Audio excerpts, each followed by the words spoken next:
Buenas noches. Buenas noches.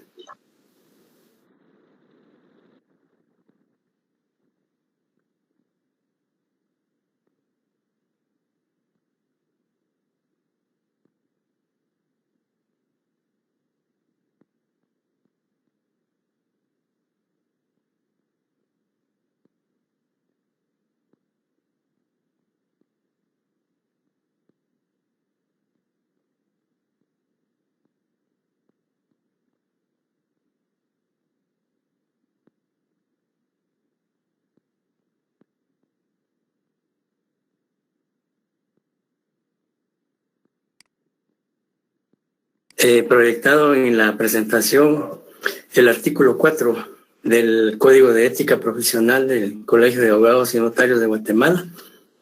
Y específicamente el artículo 4 se refiere al objeto de la acusación y nos básicamente señala que el objeto primordial de toda acusación es conseguir que se haga justicia y no necesariamente la condena del acusado. Y es importante reflexionar breve y rápidamente al respecto, porque la justicia no implica condena. Es decir, muchas veces se piensa que condenando al acusado se hace justicia. No, también se hace justicia absolviendo al acusado. Porque la justicia es partiendo de la idea básica de que es darle a cada quien lo que le corresponde. Pues si en un juicio oral y público al acusado no se probó su responsabilidad y consecuentemente su participación en el hecho delictivo, pues definitivamente tendrá que el tribunal de sentencia emitir una sentencia absolutoria. Y obviamente se está haciendo justicia porque se desarrolló todo un proceso penal en donde se observaron todas las fases del mismo. Y, por supuesto, se respetaron los derechos fundamentales y garantías constitucionales del imputado y las demás partes en el proceso. Entonces, al concluir el proceso con una sentencia y se haya emitido condenatoria o absolutoria, se arribó a una justicia, porque obviamente hubo un juzgamiento de conformidad con las leyes del país y la Constitución, de manera que siempre se hizo justicia en el caso concreto. Y cuando se dice que la acusación no siempre debe buscar la condena, es porque recordemos los principios básicos del proceso penal, entre ellos el favor libertatis, el favor rei o en favor del imputado, y también la ley, el Código Procesal Penal y la misma Constitución y la ley orgánica del Ministerio Público establecen que el Ministerio Público debe ser objetivo e imparcial en la investigación y en la acusación, por un lado. Y por otro lado, el Ministerio Público no solo debe recabar medios de investigación en contra del acusado, como ya lo vimos en una ocasión. El artículo 290 del Código Procesal Penal señala que debe de también la investigación extenderse hacia la recolección u obtención de medios de investigación que favorezcan al imputado. De tal manera que no necesariamente tiene que pretenderse en acusar u obtener una sentencia condenatoria en contra del imputado. Todo ello dependerá de la recolección de medios de investigación que el Ministerio Público logre recolectar y con ello probar la responsabilidad del imputado. Entonces es una reflexión que el Código de Ética Profesional del Colegio de Abogados de Guatemala plasma para que en el ejercicio de la profesión siempre meditemos y reflexionemos lo relativo a este principio. Bien, entrando ya en materia, entonces, hemos desarrollado ya algunos aspectos sobre los sujetos procesales y señalamos en su momento que los sujetos procesales, el Código Procesal Penal los clasifica en principales y accesorios o no indispensables, y los esenciales o indispensables que no deben de faltar en un proceso penal. Y hemos visto hasta el momento lo que es la víctima, el imputado, y como señalé en la sesión anterior, lo relativo al juez también es un tema que ya fue abordado en su momento cuando hablamos de los juzgados competentes en materia penal, a partir del artículo 42 en adelante. Y también señalé que lo relativo al Ministerio Público y lo relativo a la ley orgánica de esta institución y la ley de la defensa pública penal va a ser objeto de un trabajo o de una comprobación de lectura. Entonces, todo lo relativo al Ministerio Público lo encontramos en su ley orgánica. Y el día jueves, pues voy a indicarles si al final se decide por un trabajo o una comprobación de lectura de ambos cuerpos normativos. Bien, nos corresponde hoy entonces referirnos a otro sujeto procesal indispensable cuya existencia en el proceso penal es imperativa y se refiere concretamente al abogado defensor o al derecho de defensa. De tal manera que todos, de una u otra manera, tenemos una noción, tenemos una idea o una concepción, aunque sea amplia o restringida, de lo que es el derecho de defensa.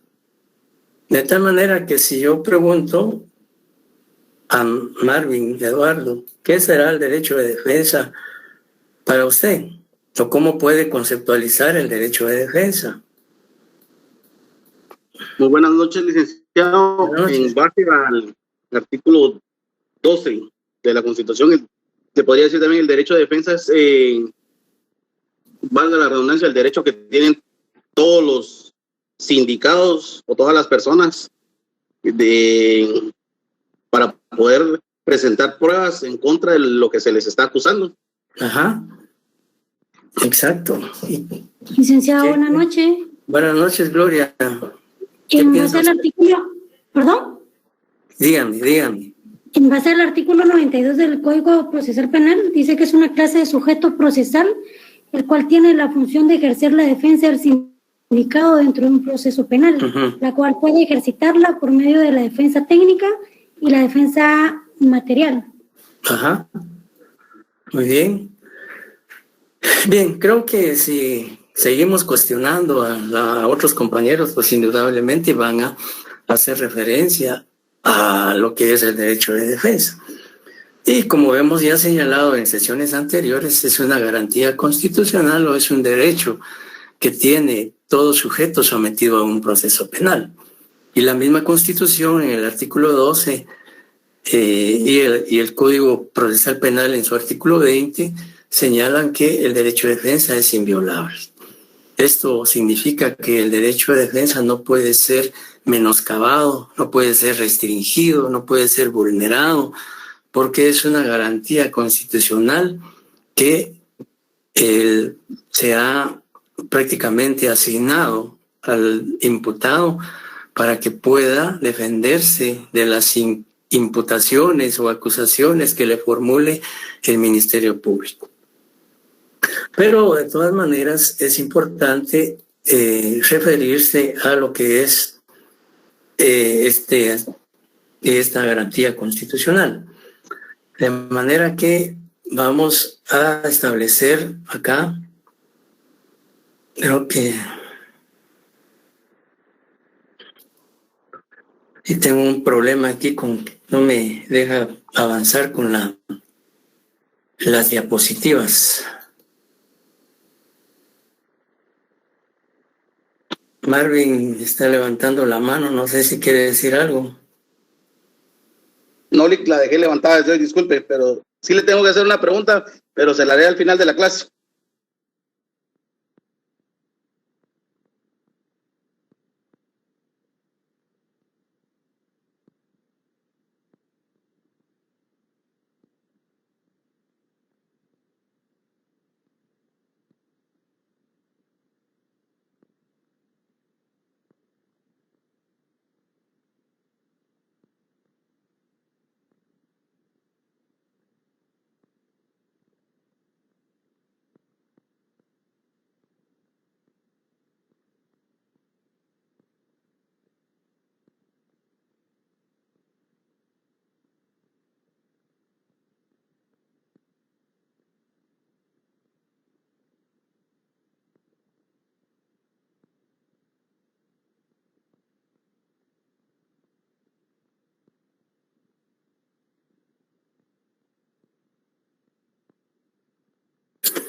Hoy sí ya se aprecia. Sí, licenciado. Bueno, gracias. Bien, hemos expuesto, como ya tradicionalmente lo hacemos, dos definiciones muy resumidas, muy simples de lo que es el derecho de defensa. Y en primer lugar se dice que es un derecho fundamental que asiste al imputado, por medio del cual hace valer de manera efectiva sus derechos e intereses dentro del proceso penal en condiciones de igualdad y libertad frente a los demás sujetos procesales. Bueno, en primer lugar es un derecho fundamental. ¿Por qué es un derecho fundamental? Sencillamente porque está protegido, está tutelado y está garantizado en la Constitución Política de la República de Guatemala, en el artículo 12 específicamente. Y por eso se estima o se afirma que es un derecho fundamental, porque lo reconoce la Constitución. Es un derecho esencial dentro del proceso penal que el texto constitucional le asigna al imputado. Y por supuesto, el fin primordial del derecho de defensa es, como dice la definición, que el imputado haga valer sus derechos, haga, digamos, valer sus intereses en el proceso penal. Es decir, que no se encuentre en desventaja ante el Ministerio Público o ante otro sujeto procesal, sino que tenga la potestad, tenga la facultad de poder refutar, de poder oponerse a la imputación, a la acusación que el Ministerio Público formula en su contra. Y por supuesto, como dice la definición, este derecho de defensa tiene que ser, digamos, libre, sin coacciones, sin amenazas o sin intimidaciones de ninguna naturaleza, sino que debe el imputado realizar o ejercer ese derecho con toda libertad. Y sobre todo, como dice la ley también, con igualdad de condiciones frente a los demás sujetos procesales. También en la segunda definición se dice que el derecho de defensa es una garantía constitucional. Y prácticamente volvemos a lo que ya indiqué, que es una garantía constitucional porque está garantizada en la Constitución. Y también la desarrolla el Código Procesal Penal en el artículo 20 y a partir del artículo 92 al 106. Y también el artículo 8 de la Convención Americana sobre Derechos Humanos se refiere al derecho de defensa. Entonces, la segunda definición dice que es una garantía constitucional que faculta al sindicado el ejercicio de sus derechos contra la pretensión punitiva que el Estado realiza en su contra dentro del proceso penal. Es decir, que si al imputado el Ministerio Público, como ente responsable de la persecución penal y de la investigación, está imputándole un hecho delictivo, pues naturalmente él tendrá que oponerse, tendrá que defenderse, tendrá que pronunciarse en relación a la imputación que el Ministerio Público le está formulando. Y esa es fundamentalmente el objetivo del derecho de defensa. Que el imputado tenga la oportunidad, que el sindicado tenga la opción de no solo defenderse, sino de ejercer cualquier derecho, digamos, que la Constitución y el Código Procesal Penal le otorgan para hacer valer el mismo dentro del proceso penal. Y el derecho de defensa, como señalamos en la presentación, la regulación legal, pues la encontramos en el artículo 12 de la Constitución de la República, que hemos ya analizado en otras oportunidades, y el artículo 20 del Código Procesal Penal, y básicamente el Código le asigna un capítulo especial al derecho de defensa y también al abogado defensor, al imputado, que encontramos a partir del artículo 92 al 106 del Código Procesal Penal. Y también la Convención Americana sobre Derechos Humanos, cuando se refiere a las garantías judiciales en el artículo 8, desarrolla una serie de derechos que le asisten al imputado en un proceso penal. ¿Alguna duda, comentario hasta el momento?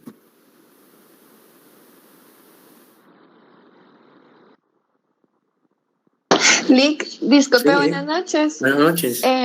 Entonces, el derecho de defensa es parte del proceso como un sujeto procesal indispensable también. Por supuesto. ¿Sí? Sí, en este caso el sujeto procesal indispensable es el abogado defensor, que es el que desarrolla la defensa técnica y jurídica del imputado. De tal manera que el abogado defensor constituye un sujeto procesal esencial, indispensable, que no puede faltar en el proceso penal, porque el imputado no puede dejar de tener abogado defensor. Como vamos a ver en un momento, este abogado defensor puede ser público o puede ser privado, pero siempre, obligadamente, el procesado debe contar con un abogado defensor que le asista, que le oriente, que lo defienda en ese proceso penal. Bueno, entonces está bien que por medio del abogado va a desarrollar este derecho de defensa hacia el imputado. Así está bien, ¿verdad? Por supuesto, sí. Y además vamos a ver en un momentito también que la ley permite que el imputado pueda ejercer su propia defensa. Vamos a verlo en un momentito. Pero la regla general es que en la mayoría de casos, en un 90 o 100%, siempre va a ser un abogado defensor. En muy raras excepciones o casi difíciles de que se den, que el propio imputado realice su propia defensa. Sin embargo, tanto la Convención Americana sobre Derechos Humanos como el Código Procesal Penal otorgan este derecho para que el propio imputado en un momento dado pueda defenderse a sí mismo. Bien, entonces, hay clases de defensa. Digamos, el derecho de defensa implica básicamente dos clases de defensa. La defensa material, que la ejerce el propio indicado, o sea, la autodefensa, y la defensa técnica realizada por un abogado, un profesional del derecho. Por eso se llama defensa técnica, porque la ejerce un jurista, la ejerce un profesional del derecho, cuya formación, capacitación, pues garantizan, digamos, la defensa de los derechos y los intereses del imputado. Y la defensa material, que también es reconocida en la ley, en el Código Procesal Penal, en el artículo 92, que dice que el imputado puede defenderse a sí mismo. Entonces, licenciado, perdón que lo interrumpa. Así como en el caso cuando fue lo de Roxana Valdetti, cuando estaba el abogado defensor de ella, que fue acusado de un delito, y de que en uno de los procesos él obviamente acudió como sindicado y dijo, yo no voy a contratar abogado porque yo mismo voy a ser mi propio abogado. Entonces, ¿cómo se podría? Ahí él estaría aplicando la técnica en este caso. Sí, ambas. Ahí habría una conjugación de la material y de la técnica. Material porque él mismo va a ejercer su derecho de defensa, y al mismo tiempo técnica porque él es un profesional del derecho, ¿verdad? Entonces, básicamente la defensa material es la que desarrolla, la que realiza el propio imputado o el sindicado, y comúnmente se le llama autodefensa. O sea, la autodefensa es el derecho que tiene el imputado de defenderse a sí mismo dentro del proceso penal.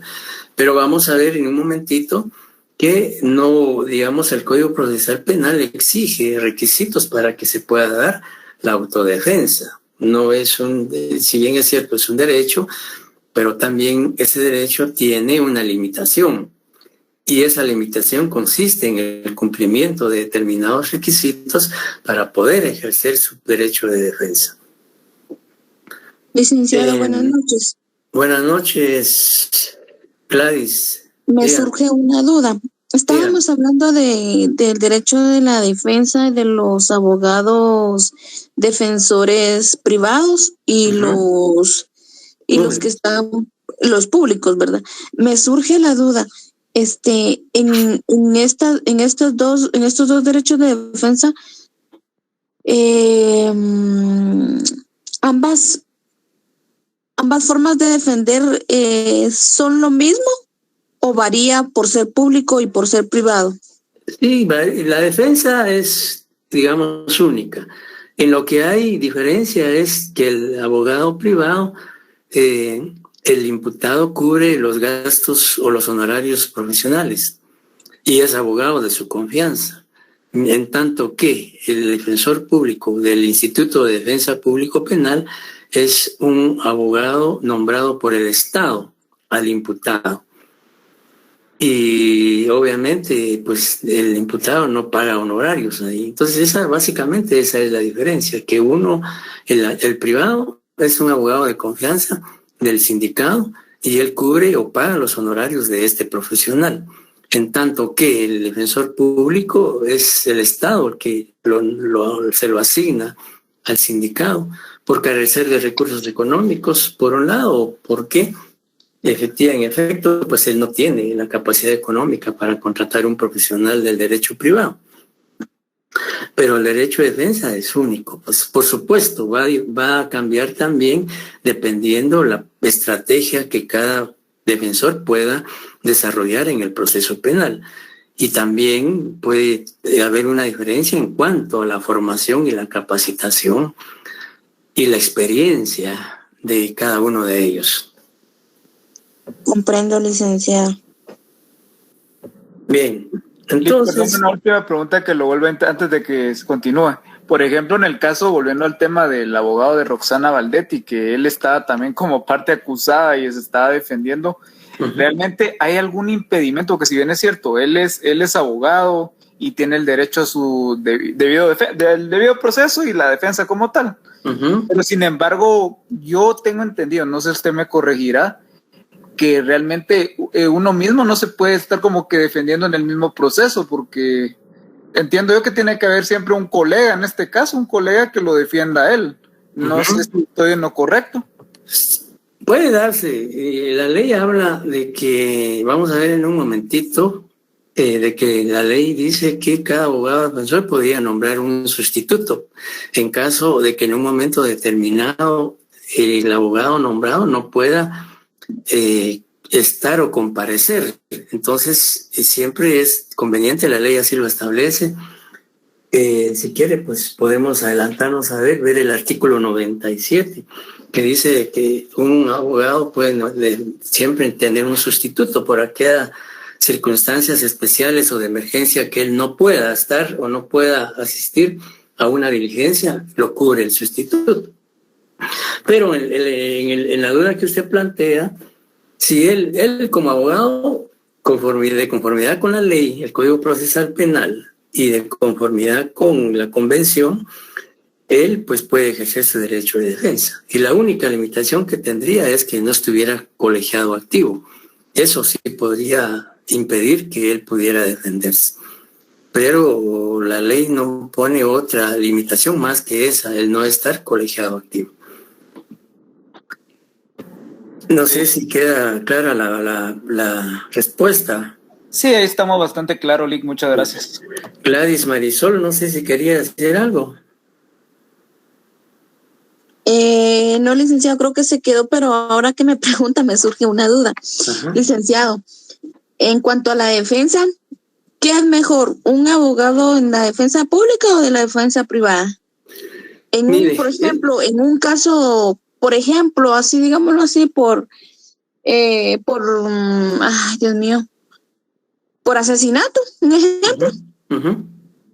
¿Qué serviría más, un abogado de la defensa pública o de la defensa privada? Sí, depende de la experiencia, depende de la capacidad, ahí sí que de los abogados, porque yo le puedo decir ahí, digamos, en defensores públicos excelentes, muy capaces, con mucha experiencia, muy buenos. Y también abogados privados, especialistas en derecho penal, muy buenos.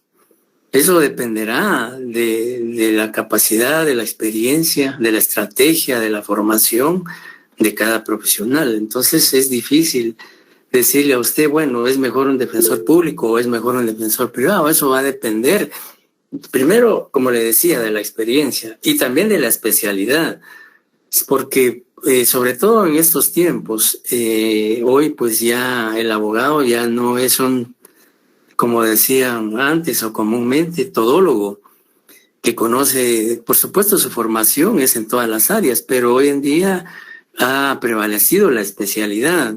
Por ejemplo, hay muchos, hoy en día, como les decía, hay cantidad de abogados especialistas en derecho penal, de derecho procesal penal, que en su mayor parte ahora son los que desarrollan la defensa técnica en los procesos penales. Y, por supuesto, un abogado de la defensa pública penal, pues también tiene mucha experiencia, porque prácticamente la función de ellos es esa, es ser abogados, defensores públicos en procesos penales en donde el imputado no tenga la posibilidad de contratar un abogado privado. Entonces, digamos, todo va a depender, como le decía, de la experiencia, de la capacidad, de la formación y la especialidad del abogado. Entonces, eso ya es una situación que el imputado tendrá que sopesar o valorar en cuanto a su defensa. Gloria, gracias, no sé si quería decir algo. Licenciado, en el artículo 92, como decía un compañero, ¿verdad? Que dice acá que si se prefiere defenderse por sí mismo, el tribunal lo autorizará cuando no perjudique la eficacia de la defensa técnica. Yo lo que entiendo ahí es que aparte de que él pueda intervenir o interactuar en el proceso, pues tal vez con algunas observaciones, siempre va a haber otro abogado, ya sea de confianza o de oficio, ¿verdad? Pero no sé si estoy comprendiéndolo bien. Sí, mire, adelantándonos a lo que dice el 92, digamos, el artículo 92 y lo que usted leía, el requisito que el Código Procesal Penal exige para que el imputado pueda defenderse a sí mismo, dice, si prefiere defenderse por sí mismo, el tribunal lo autorizará, solo cuando no perjudique la eficacia de la defensa técnica, y en caso contrario, lo designará de oficio. Entonces, ¿cuál es el requisito que pide el Código Procesal Penal para que una persona pueda defenderse a sí mismo o ejerza el derecho de autodefensa? ¿Cuál será ese requisito que exige el Código Procesal Penal? ¿Que el tribunal lo autorice, licenciado? Sí, pero por supuesto, pero además de la autorización que el tribunal dé, ¿qué más dice? ¿Tiene que ser abogado colegiado, licenciado? Colegiado activo. No, para ser defensor, la ley dice que es requisito ser colegiado activo, el artículo 93. Pero en cuanto a la defensa, ¿qué dice? Licenciado, ahí sería que no, pues todo lo que él diga no sea contrario o no perjudique a lo que el abogado defensor. Ahí está el detalle. Dice, el tribunal lo autorizará solo cuando no perjudique la eficacia de defensa técnica. ¿Qué significa esto? Pregunto, ¿podrá una persona analfabeta, y sin que eso suene peyorativamente, sino una persona sin mayor instrucción, sin mayor educación, podrá defenderse a sí mismo en un proceso penal? No, licenciado. Definitivamente no. ¿Por qué? Porque esa persona no está en la capacidad de realizar una defensa efectiva a sí mismo. Entonces, ahí prácticamente está perjudicando la eficacia de su propia defensa. ¿Por qué? Porque es una persona que no tiene la capacidad de formación. Es decir, no imaginémonos que solo no sepa leer ni escribir, y su nivel de educación y cultural, sin que eso implique una discriminación o decirlo peyorativamente, definitivamente no podría defenderse a sí mismo. Entonces, si bien es cierto... Disculpe. Sí. Si una persona, por ejemplo, que está ya ya está en la cárcel, o sea, ya está acusado formalmente. Él estudia por su cuenta las leyes del país, por ejemplo, cómo defenderse, el Código Penal, la Constitución Civil, todo eso. Obviamente le permite la ley a defenderse por sí mismo, demostrando que sí él está capacitado. Sí, por supuesto, él tendrá que acreditar en un momento dado que sí tiene la formación o la capacidad de poder defenderse, ¿verdad? Porque lo que la ley dice, y prácticamente en ese sentido la ley, el legislador sí tuvo razón, porque por un lado se garantiza la autodefensa, pero al mismo tiempo también se garantiza que esa defensa sea eficaz, que esa defensa no sea, digamos, vulnerada en un momento dado por la ignorancia o por la poca preparación de la persona que se está autodefendiendo. Entonces, el juez tiene que sopesar esa circunstancia, porque al final quien autoriza, quien decide si es procedente o no la autodefensa es el juez. Porque la ley dice, si prefiere defenderse por sí mismo, el tribunal lo autorizará.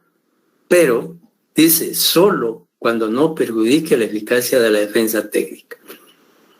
Entonces, obviamente, digamos, ahí se dan las dos situaciones. Por un lado, se garantiza la autodefensa, pero por otro lado también se garantiza que esa defensa sea efectiva, sea eficiente, y que la persona que va a defenderse a sí mismo tenga la capacidad para, digamos, ejercer de manera técnica y de manera adecuada su derecho de defensa.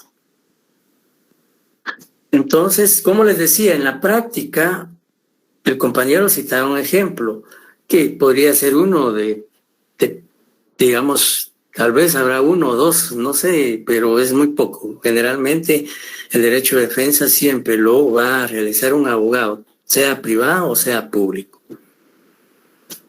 Bien, entonces estamos que el artículo 92 ya lo analizamos así rápidamente y claramente dice, y si quieren pues podemos leerlo nuevamente rápidamente, lo que dice el artículo 92. ¿Lo leo, licenciado? Por favor. Derecho a elegir defensor. El sindicado tiene derecho a elegir un abogado defensor de su confianza. Si no lo hiciere, el tribunal lo designará de oficio, a más tardar antes de que se produzca su primera declaración sobre el hecho. Según la reglamentación para la defensa oficial, si prefiere defenderse por sí mismo, el tribunal lo autorizará solo cuando no perjudique la eficacia de la defensa técnica y, en caso contrario, lo designará de oficio. La intervención del defensor no menoscaba el derecho del imputado a formular solicitudes y observaciones. Gracias. Pues sí, entonces, ¿por qué creen ustedes que el legislador plasmó en el artículo 92 que el imputado tiene derecho a elegir un abogado de su confianza?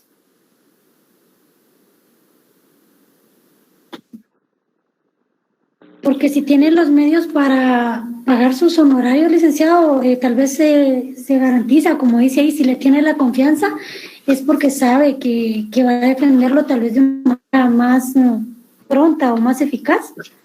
Uh-huh. Claro. ¿Podría ser por la imparcialidad, licenciado?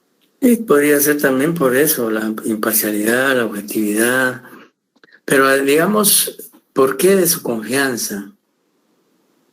Licenciado, tal vez para evitar algún soborno por parte de la otra parte. Sí, puede ser también, efectivamente, que el abogado prácticamente no sea desleal con su patrocinado, con su defendido.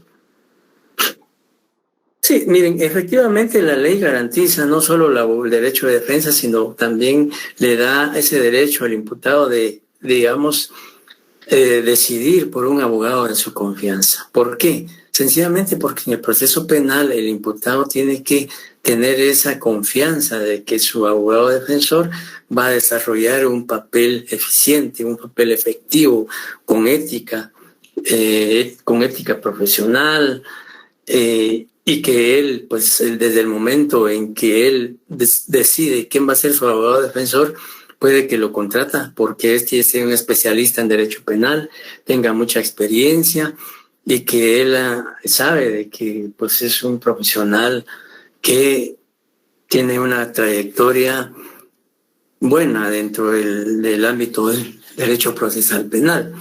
Y eso implica entonces que él va a tener esa certeza o esa seguridad de que su abogado defensor va a ser va a desarrollar una función que satisfaga sus derechos y sus intereses.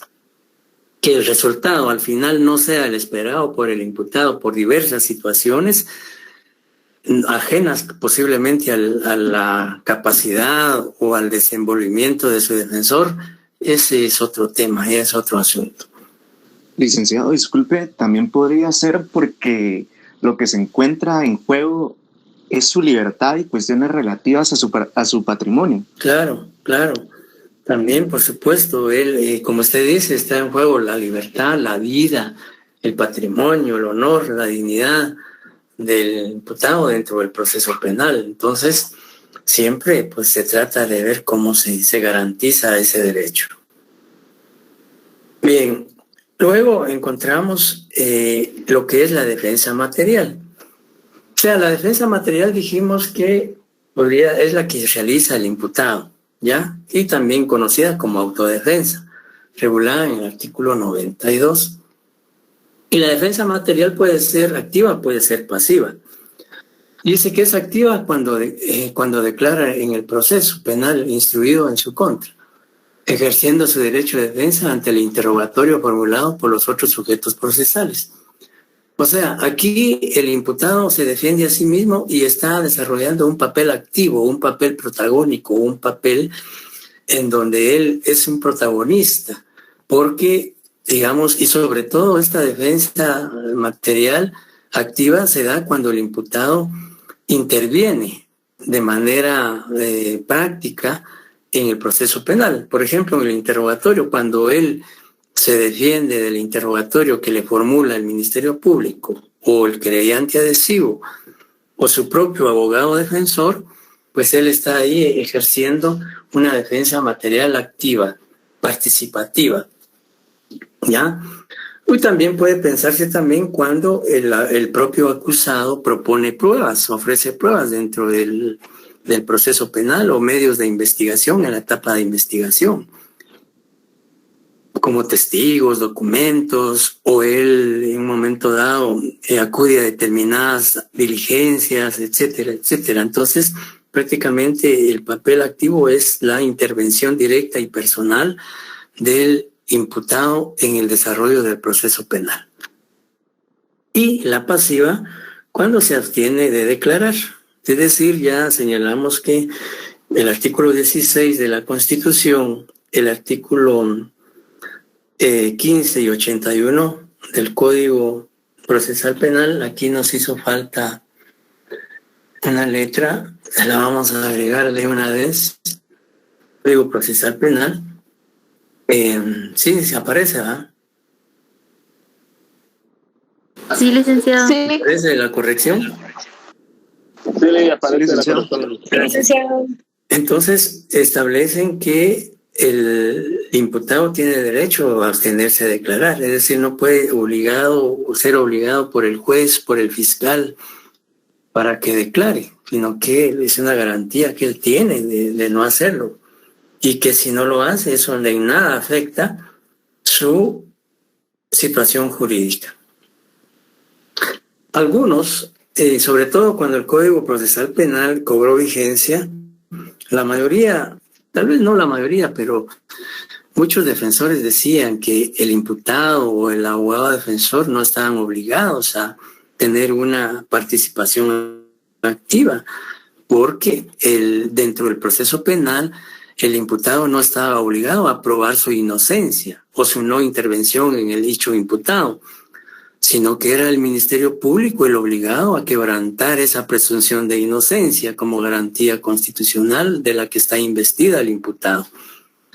Sin embargo, eso creo que es un criterio equivocado, porque el abogado defensor tiene que tener una función y que es precisamente velar por los derechos e intereses de su defendido.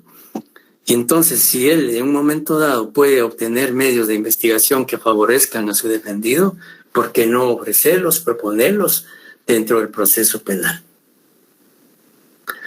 Entonces, a eso se refiere la defensa material activa o pasiva. Y la defensa técnica.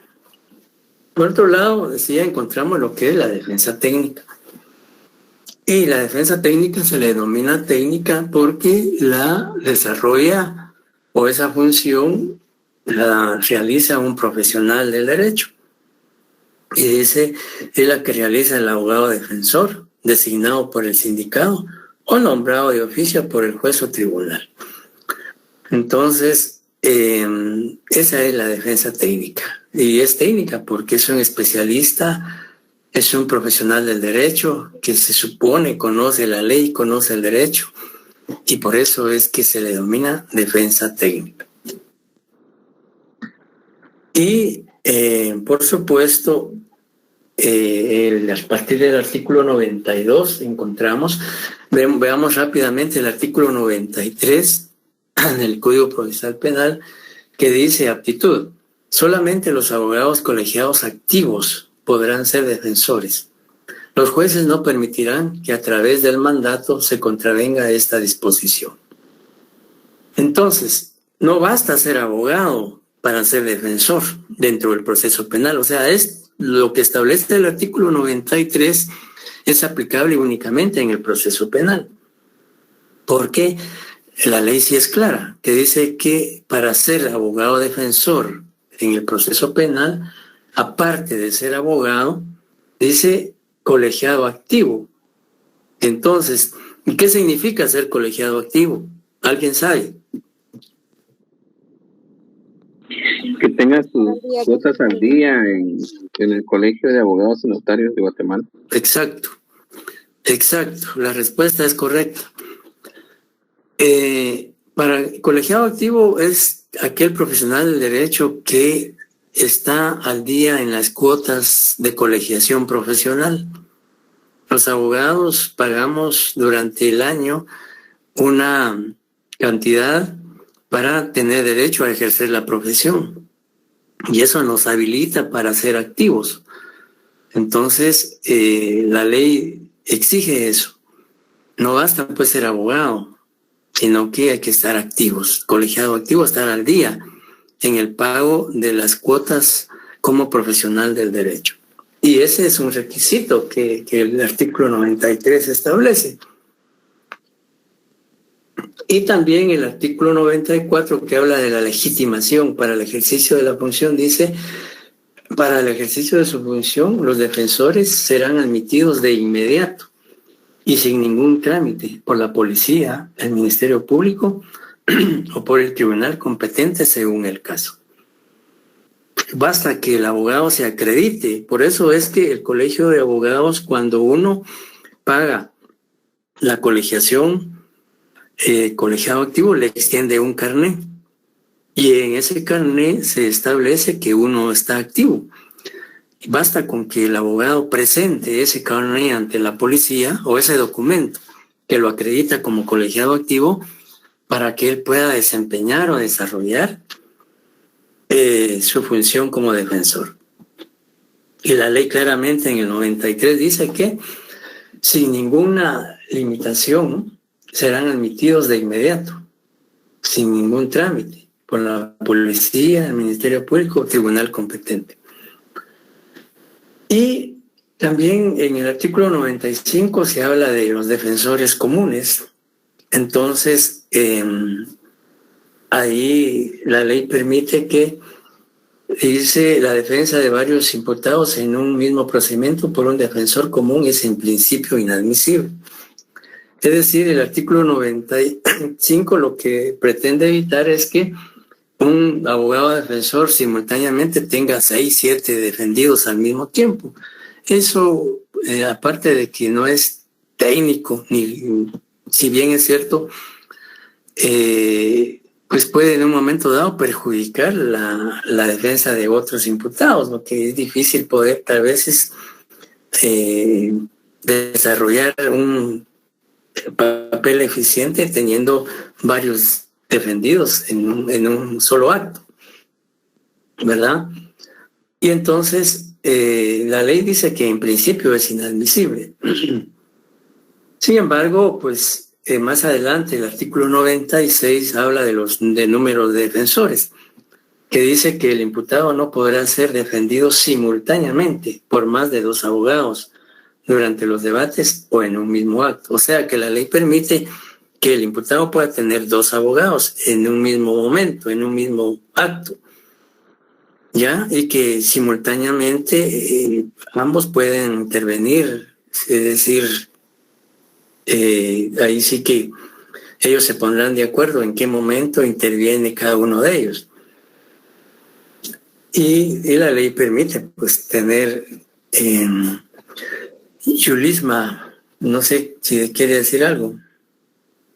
Licenciado, a esta defensa se le llama defensa técnica extraordinaria. ¿A cuál? Cuando un mismo abogado defiende a varias personas. Pues realmente el código no le da ninguna denominación, pero puede ser que podría considerarse en un momento extraordinario o extraordinaria por el hecho de que un mismo defensor pueda defender a varios imputados, ¿ya? Pero no podría ser ya una denominación que se le pudiera dar por la misma naturaleza o característica de esta forma de defender a varios imputados. Porque la ley dice la defensa de varios imputados en un mismo procedimiento por un defensor es en principio inadmisible. Y esto básicamente atiende a que si en una audiencia el defensor está defendiendo a 3 imputados al mismo tiempo, pues eso de una u otra manera puede dar lugar a que él incurra en errores, incurra en alguna deficiencia y que afecte el derecho de uno o de varios imputados. Entonces, dice, permítame, el tribunal competente dice, según el periodo del procedimiento o el Ministerio Público, podrá permitir la defensa común cuando manifiestamente no exista incompatibilidad. O sea, sí, al mismo tiempo la ley niega y al mismo tiempo otorga.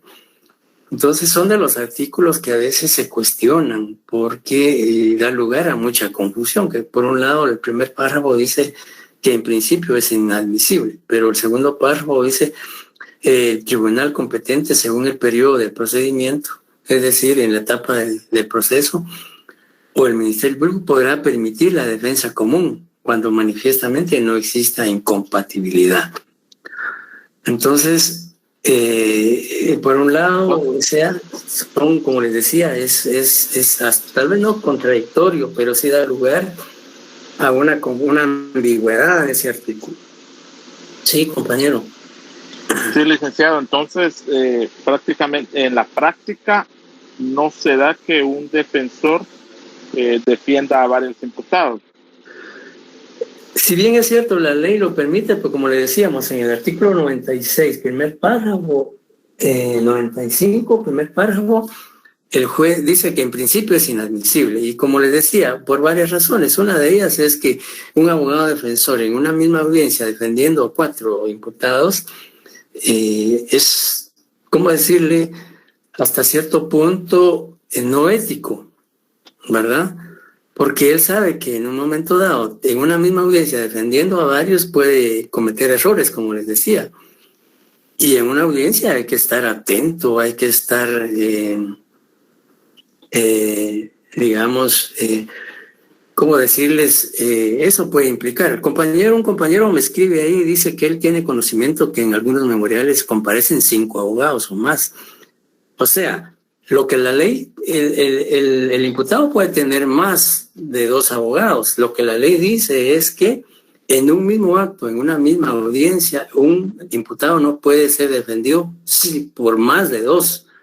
O sea, la ley permite 2. De que puede tener 5, 6 o 7 abogados, eso puede ser. Pero para intervenir en un acto, la ley, el artículo 96 dice, el imputado no podrá ser defendido simultáneamente por más de 2 abogados. simultáneamente, en el mismo momento, en una misma, por ejemplo, en una audiencia de primera declaración, él puede estar asistido de 2 abogados, más de 2 no. Pero aparte de esos 2 que están en la audiencia, él puede tener otros, ¿ya? Puede tener otros abogados que participen en diferentes momentos, ¿ya? Hoy pueden participar 2, mañana otros 2 y así, pero él tiene que nombrarlos. Él tiene que especificar que cuántos abogados defensores va a tener y que pueden actuar en forma conjunta, separada o indistintamente. Pero en una audiencia, en un acto, en una diligencia judicial, no puede ser defendido por más de 2. Y así sucesivamente. Entonces, luego, ya establecimos lo que es la defensa técnica. Y dijimos que es un profesional del derecho. Ahora, ¿qué es el abogado defensor? Ya lo dijimos también, que el abogado defensor es un profesional del derecho. Aquí señalamos una definición de lo que es el abogado defensor. Dice, profesional del derecho que técnica y jurídicamente defiende, asesora y orienta al imputado dentro del proceso penal. No necesariamente el de abogado defensor, por eso es abogado, ¿no? Y es un profesional del derecho. Y como decíamos, al ejercicio profesional dentro del proceso penal es básicamente como dijimos, se denomina defensa técnica. Y pues definitivamente es el derecho que tiene el imputado. Gloria, ¿quería decir algo?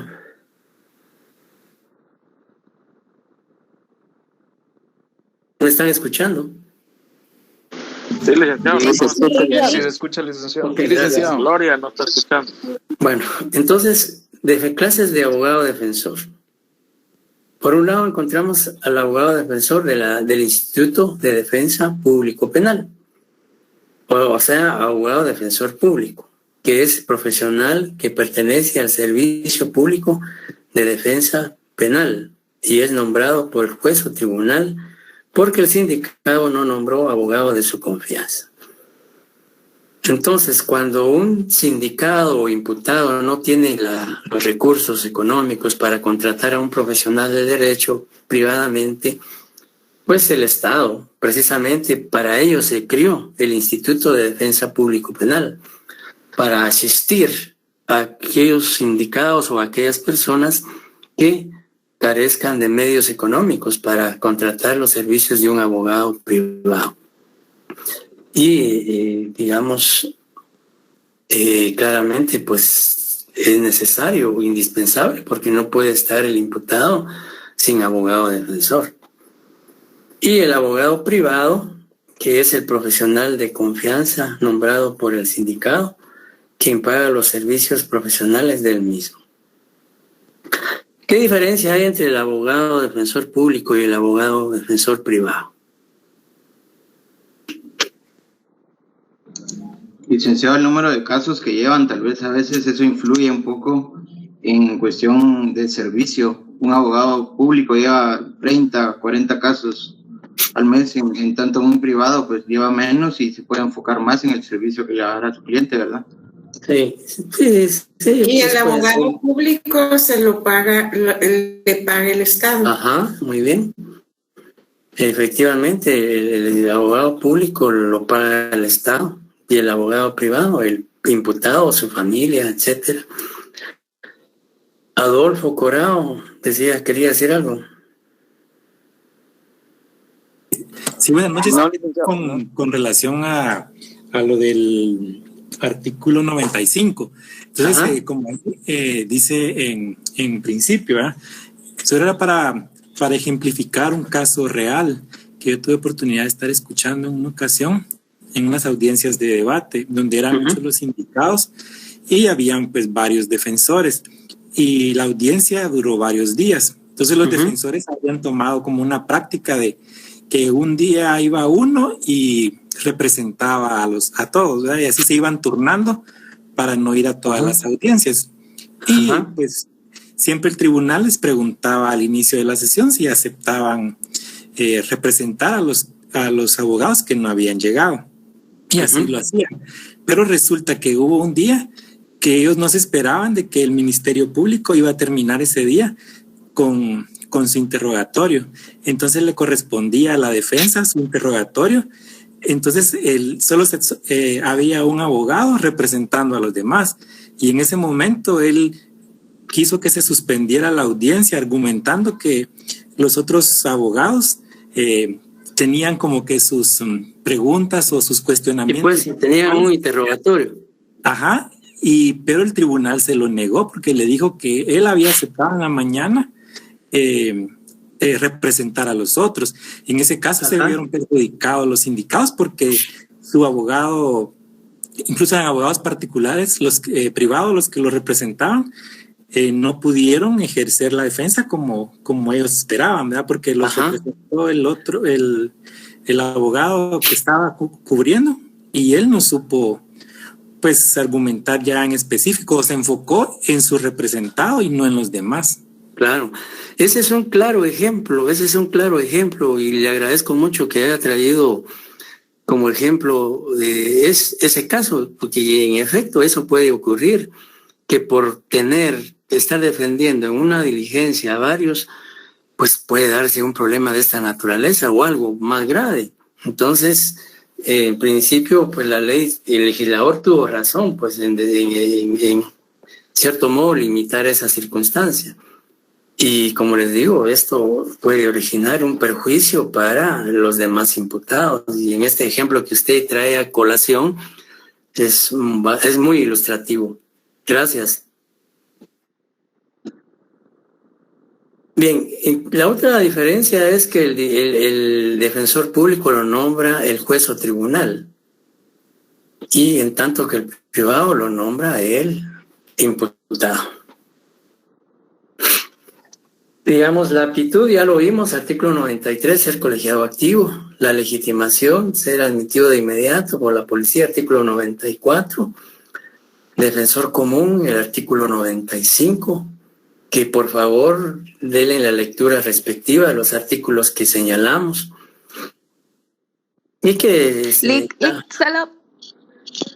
Ay, perdón, Eli, qué pena. Mire, es que al artículo 95 estoy va a leer el segundo párrafo, pero no sigo sin, o sea, sí no se puede defender a varios sindicados, pero sí se puede, entonces no.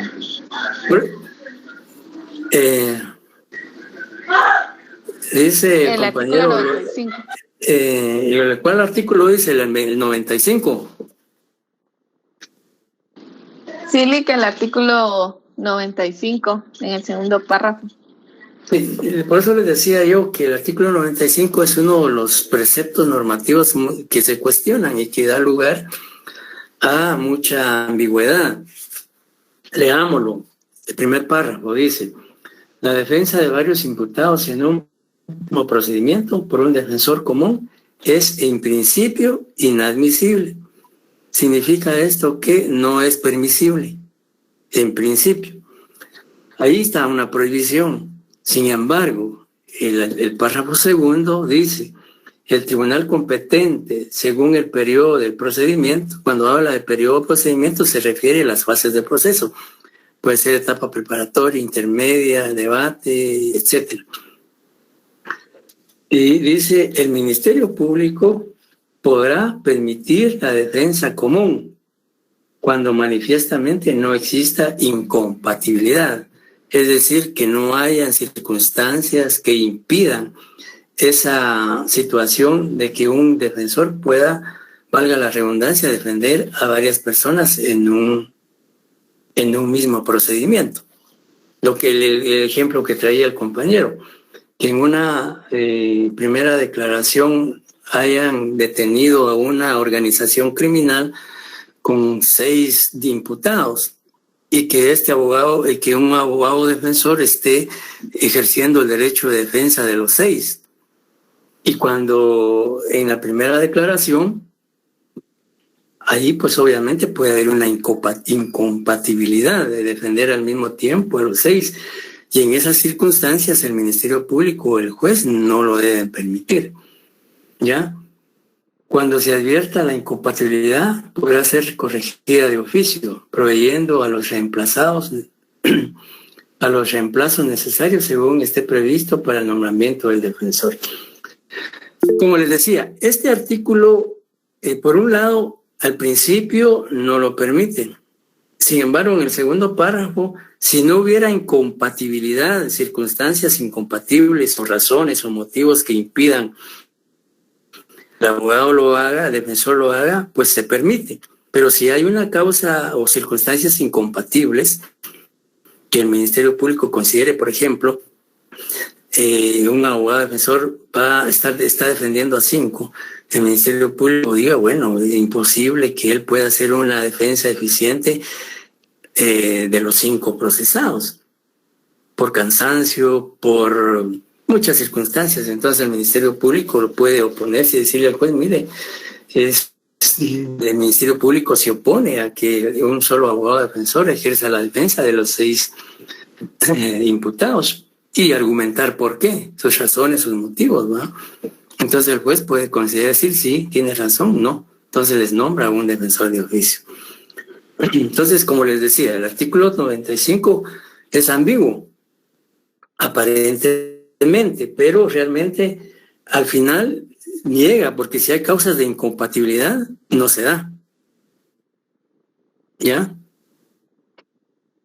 No sé si queda claro.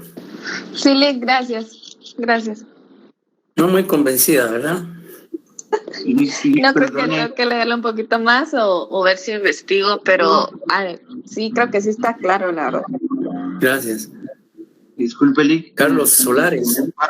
En el primer párrafo podríamos encajarlo en una riña tumultuaria y en el segundo algún delito como, por ejemplo, conspiración o algo así. Sí, una conspiración, un secuestro, en donde hayan varios detenidos, ¿verdad?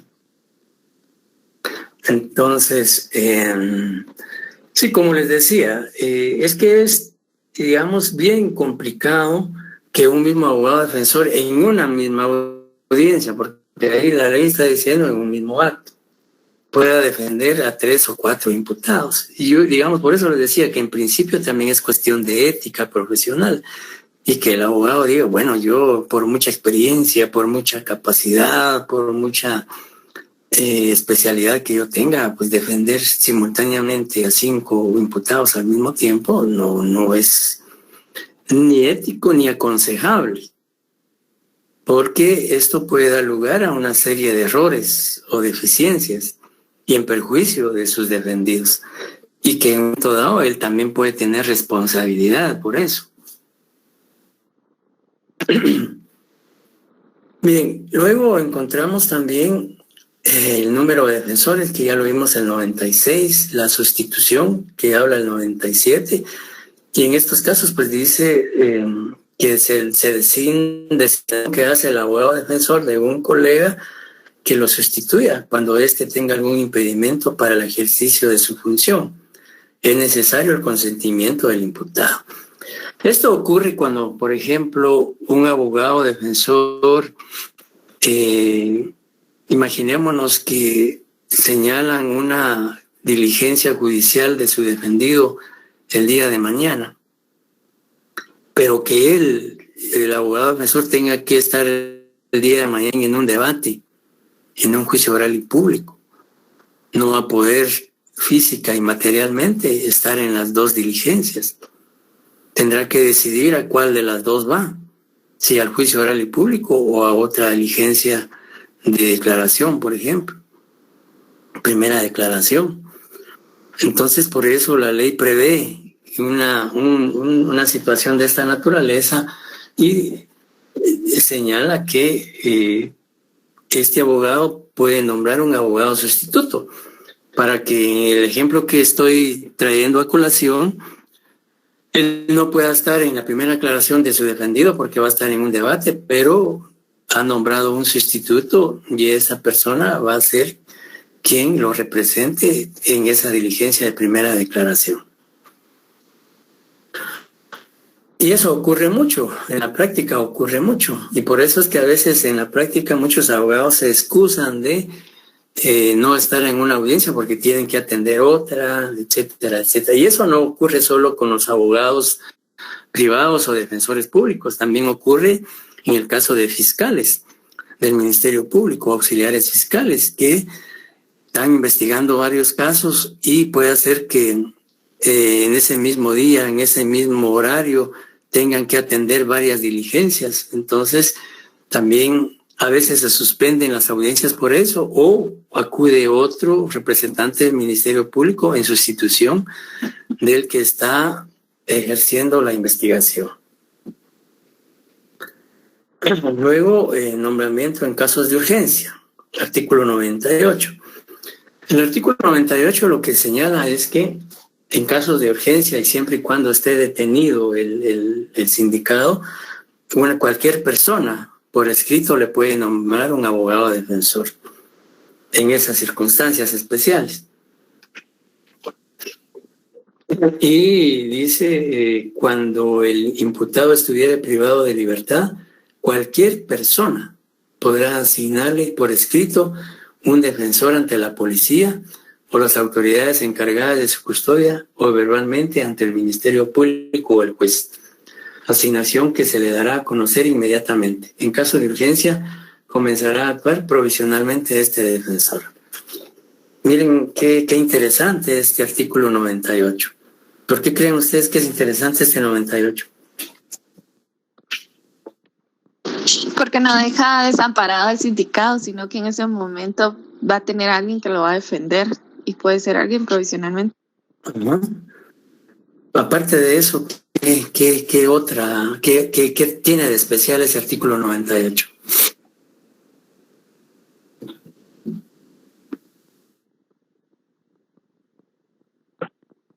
Cualquier persona lo puede ayudar. Ajá, cualquier persona.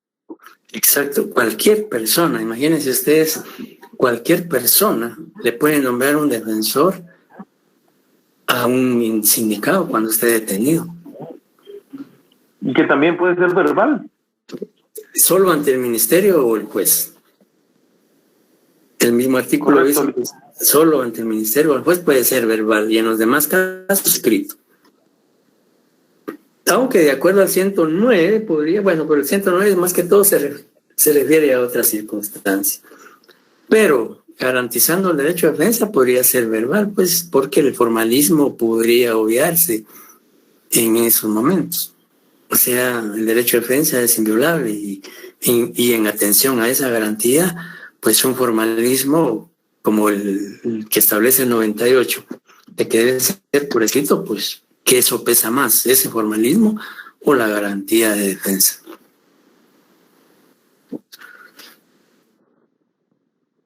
Bien, luego dice nombramiento posterior, el artículo 99, que en casos de urgencia se puede nombrar un abogado defensor, pero puede ser después sustituido por el que nombre el imputado o el juez o tribunal. Y la independencia que debe desarrollar el defensor en el artículo 100, que habla que el defensor, pues aparte de eso, de ser defensor, también debe atender las indicaciones de su defendido. Las facultades que tiene el artículo 101, la renuncia, el abogado defensor puede renunciar de acuerdo al artículo 102, el abandono, que digamos es importante también que dice el artículo 103. ¿Alguien que le dé lectura rápidamente el artículo 103? Artículo 103, abandono. Si el defensor del imputado sin causa justificada abandona la defensa o la deja sin asistencia técnica, sin perjuicio de las responsabilidades en que por ello incurra, intervendrá el sustituto. Ante la imposibilidad de este, se procederá a su reemplazo inmediato por un defensor nombrado de oficio y aquellos no podrán ser nombrados nuevamente en el procedimiento. La resolución se comunicará al imputado y se le instruirá sobre su derecho a elegir otro defensor de confianza. Cuando el abogado del titular o del sustituto ocurra poco antes o durante el debate, se podrá prorrogar su comienzo o suspender el debate ya iniciado, como máximo por 5 días corridos, Si lo solicita un nuevo defensor, no se podrá prorrogar o suspender otra vez por la misma causa. En este caso, la intervención del defensor que hubiere sido nombrado de oficio continuará, aunque intervenga después otro defensor de confianza. Ajá, gracias. Y como pueden ver ustedes, digamos, un abogado defensor no puede abandonar la defensa de su patrocinado, de su defendido. Y si eso ocurriese, pues incurre en responsabilidades, tanto civiles, penales y también administrativas ante el colegio, el Tribunal de Honor del Colegio de Abogados y Notarios de Guatemala. Si un abogado defensor abandona sin justa causa la defensa de su defendido, ¿qué delito cometerá o no comete delito?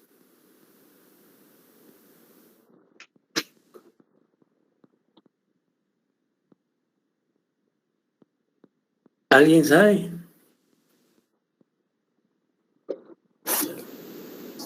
Disculpe, ¿podría repetir? Si un abogado defensor sin justa causa abandona la defensa, ¿cometerá algún delito? Y si comete, ¿cuál sería? ¿Sería abandono, licenciado, según el artículo 103? ¿Artículo? 103, que dice si el defensor del imputado sin causa justificada abandona la defensa. Sí, por eso, pero ¿qué delito comete?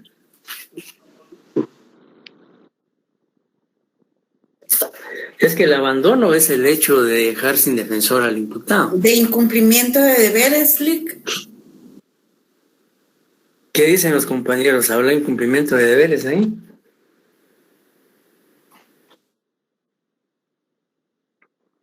Licenciado, yo opino tal vez que es algún, ¿cómo es que se llama eso? Algún prejuicio, por eso paga costas. Por supuesto, habría que deducir daños y perjuicios en acción civil, etcétera. Pero, digamos, penalmente habrá... Podría ser el patrocinio infiel del 465. Cabal, exacto. Que dice Correcto. El abogado mandatario judicial, que de cualquier modo perjudicare deliberadamente los intereses que le estuvieren confiados, será sancionado, siempre que el hecho no constituyera un delito más grave, con prisión de 1 a 3 años e inhabilitación especial por doble tiempo de la condena. Efectivamente, el delito de patrocinio infiel, artículo 465 del Código Penal. Muy bien, compañero. Licenciado, y en el caso de que sea un abogado de oficio, ¿puede ser incumplimiento de deberes o igual aplica el otro artículo? Pues, especialmente como el incumplimiento de deberes habla de un funcionario y es muy general, porque dice funcionario o empleado público. Si bien es cierto, el artículo 419 dice funcionario o empleado público que omitiere, rehusare o retardare algún acto de su función o cargo será sancionado con prisión de 1 a 3 años. Este es un artículo general para todo empleado o funcionario público, en tanto el patrocinio infiel es específico al abogado. Dice el abogado o mandatario judicial que perjudicar deliberadamente los intereses confiados, más que todo sería patrocinio infiel. Y luego tenemos la prohibición en el artículo 104, que básicamente la obligación que tiene el abogado, dice, se prohíbe al defensor descubrir circunstancias adversas a su defendido en cualquier forma en que las haya conocido. Luego se habla de las sanciones en el artículo 105, que tiene relación con el 103, y también habla ahí de unas sanciones al Tribunal de Honor del Colegio de Abogados, defensores mandatarios, etcétera, etcétera. Entonces,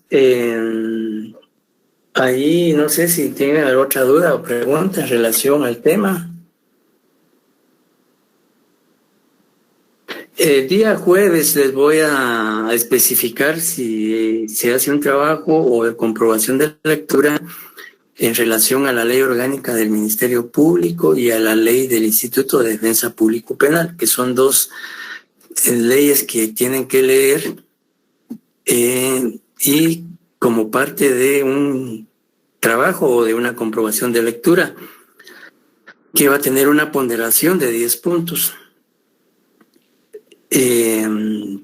Porque el examen segundo tiene una ponderación de 40. Entonces, ese trabajo o esa comprobación sobre las dos leyes mencionadas, pues vamos a señalarlo el día jueves, cuál de las dos opciones, y para el próximo, este jueves, pasado mañana, indicaré, y para ver si se hace la comprobación, sería el próximo jueves. Pues ya lo anuncié yo la última reunión, que hay que comprar la ley de la orgánica del Ministerio Público, decreto 4094, actualizado, porque esa ley fue reformada en el 2016. Hay muchas situaciones que ya no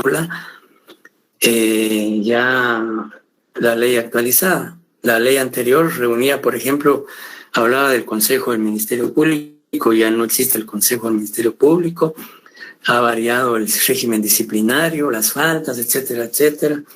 Entonces, por favor, la ley que esté actualizada con sus reformas del 2016 y la ley de la defensa público-penal. Realmente no son leyes muy amplias, no son leyes que no tienen muchos artículos.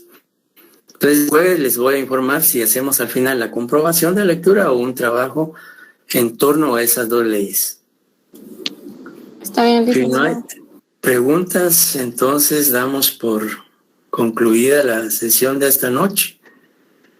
Y pues estaríamos saludándonos el próximo jueves. Si no hay dudas. Disculpe la molestia. ¿Sí? El día jueves, usted hizo mención todavía de algunas personas que si aparecían o no aparecían en el listado. Ajá. Usted quedó yo le di mi nombre. Sí, mire, honestamente le digo, no pude verlo, y es que eso implica tiempo. Entonces lo que vamos a hacer es, vamos a reportar las notas en su momento, y si alguien no aparece, entonces ya vemos qué solución le damos. Pero en términos generales, la mayoría está. Gracias. Muy bien, Licenciado, tengo una duda con relación podría poner la diapositiva número 10, perdone. ¿Perdón? La diapositiva número 10 la podría poner en pantalla, perdone. ¿Esa? Gracias, sí, licenciado, gracias. Disculpe, para ver si comprendí. Depende el trabajo a realizar. El jueves, si usted determina que es comprobación de lectura, este jueves se hará. Ahora sí. No, este jueves nos va a indicar. El jueves yo les voy a informar si es comprobación de lectura o es otro tipo de trabajo. Gracias, Lick. Pase buena noche. Y si al final es comprobación de lectura, la estaríamos haciendo la próxima semana. Gracias, Lick. Muy bien. Licenciado, yo tengo una duda con respecto al abandono. Si digamos que el abogado tiene una justificación válida, no caería en el delito. Definitivamente la ley dice, si el defensor del imputado sin causa justificada, si hay una causa justificada, no hay ningún problema. O sea, no incurre en responsabilidad. Gracias, licenciado. Feliz noche. Bueno, buenas noches, que descansen. Buenas noches, Lick. Gracias. Buenas noches. Buenas noches, Lick. Buenas noches, buenas noches. Licenciado, una consulta, solo la ley a la que usted refiere es el decreto 129-97.